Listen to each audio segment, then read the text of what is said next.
முதலில் சேமிப்பு, பிறகு செலவினங்கள். ஒரே தாரக மன்றம்.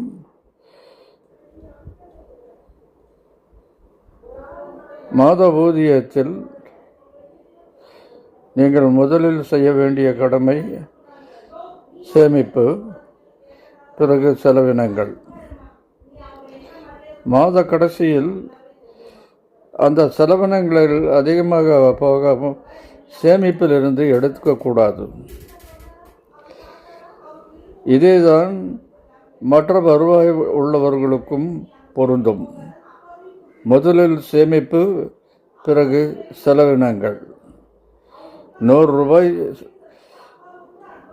மாத ஊதியம் இருந்தால் 25 ரூபாய் நீங்கள் சேமிக்க பாருங்கள். 75 ரூபாய் நீங்கள் செலவுக்கு வைத்து கொள்ளுங்கள். இதை 1 மாதம் 2 மாதம் உங்களுக்கு கஷ்டமாக இருக்கும். அடுத்த மாதத்திலிருந்து இது பழக்கமாய் போயிடும்.